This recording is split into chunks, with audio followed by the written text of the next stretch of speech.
Joining us now to talk more about this is CBS News political contributor Molly Hooper. Hi, Molly. Great to see you. So what did we see from lawmakers today, and what can we expect from them tomorrow as they continue to push to remove this president one way or another?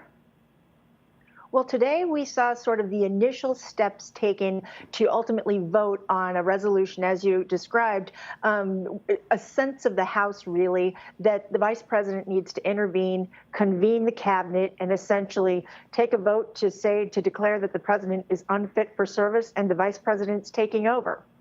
But that's probably not going to, it probably will succeed in the House, but as to how many Republicans will join on, that's another question. And again, the resolution that the House will vote on today, it simply is a resolution that expresses a sentiment on behalf of the House of Representatives. It's not binding. However, the impeachment resolution introduced by Ted Lieu, David Cicilline, that's a little different. That's a privileged resolution that was introduced citing the president's incitement of an insurrection as a reason to move ahead and impeach him. And there's several ways that the House can deal with questions of impeachment. And it looks like the House is going to expedite the process and take this up as early as tomorrow as well. So the last time President Trump was impeached, the process took weeks. With just 8 days left in his presidency, what will the process look like this time around? A lot different. And it's essentially you're dealing with a situation where members have the evidence they say they need to move forward with impeachment. They have all those videos from rioters inside the Capitol. They have the president's rally on the Mall essentially saying, hey, I will walk with you up to Capitol Hall. We got to take it to these lawmakers. And so they say that they have enough evidence. They can move forward quickly, which is why the Democrats are allowing this process to essentially bypass the House Judiciary Committee, that whole lengthy investigation process we saw last go around, and move forward quickly to the House Rules Committee, which is essentially the gateway to House floor votes and debates.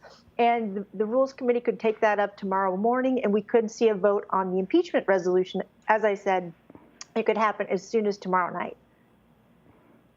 And what kind of support is impeachment getting on the Republican side? We've heard reports that the guidance Republicans are receiving is to vote with their conscience.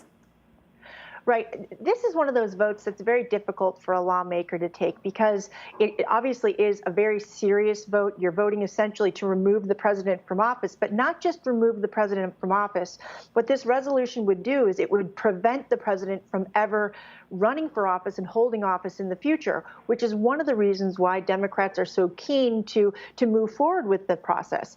And when it comes to these Republicans, they aren't, even though what happened on last Wednesday was terrible and it was destructive and many of them were actually, were on the opposite end of these rioters, they aren't sure that these charges quite raise to the level of impeachment. And so, even at a time when it does feel like there is such a conflict between the executive branch and the legislative branch of government, we've had several Republicans who, incidentally, opposed those GOP objectors last week on Wednesday to the Electoral College votes. These individuals wrote to President-elect Biden and said, the Constitution does not envision impeaching a president without an adequate investigation and hearings, and it should not occur in the heat of the moment, rather after great deliberation. And they asked the vice president, the former vice president, current president-elect, that's going to be fun to say. They say, in the spirit of healing and fidelity to our Constitution, we ask that you request of Speaker Pelosi that she discontinue this effort at impeachment, because they say what will happen is it will just further create division in this country at a time when really what we need is unity. And so I'm not sure how well it will be received if, when the Democrats move this forward, only a handful of Republicans are on board. Because part of the reason the legislative branch is in this situation is because members of Congress have been so disunified over the past few years. They've been on Twitter. They've been at each other's throats. They've been calling each other terrible names.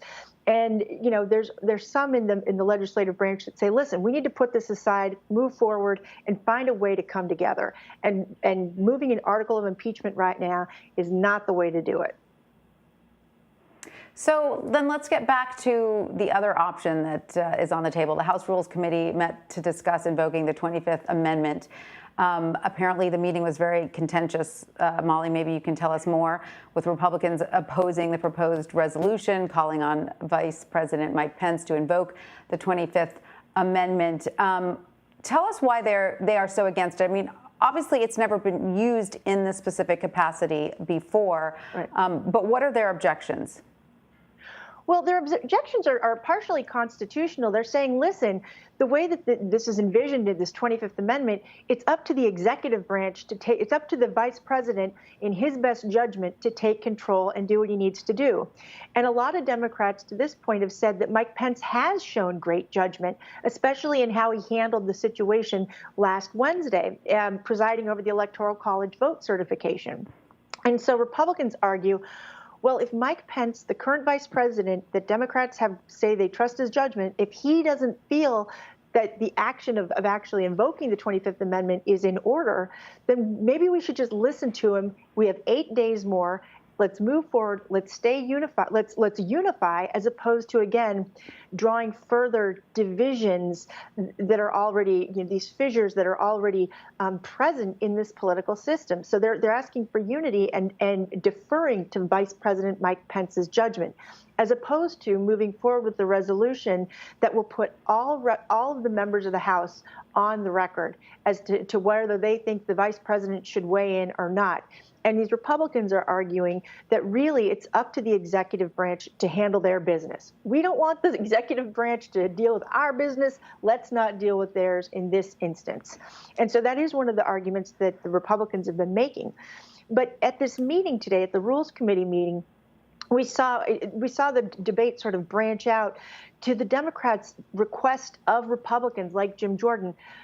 Well, if you guys want unity, you need to get out and tell your supporters that this election was not stolen. Until we hear you say it was not stolen, your supporters will continue to believe that it was. And in fact, President-elect Joe Biden was elected the president in this past election.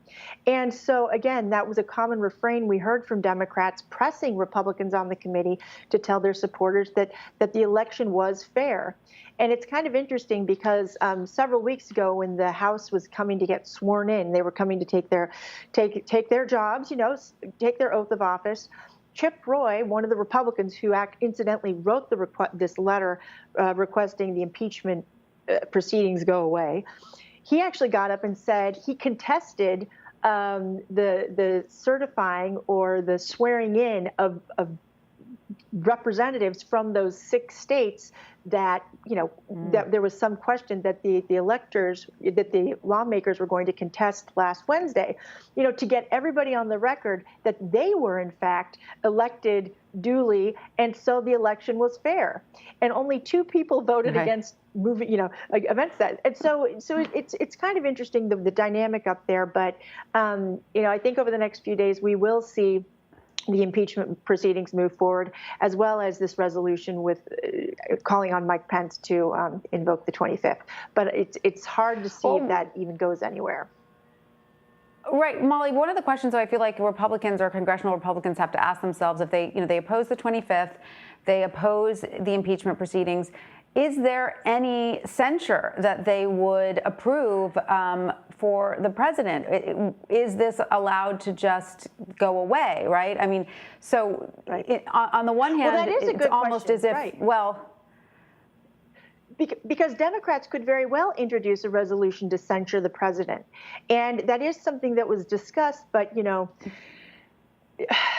a lot of lawmakers were just so moved after being, again, on the opposite end of these rioters, and just the affront to democracy that we saw take place last week, that they think nothing short of impeachment proceedings will really adequately get to the matter of what needs to take place, that the president should not be in office if he is inciting an attack on the legislative branch of the government. And so, unless the Democrats move forward with the censure resolution, I don't think we will see that on the House floor. All right. Well, Molly Hooper, thank you so much for joining us. You're welcome. Thank you.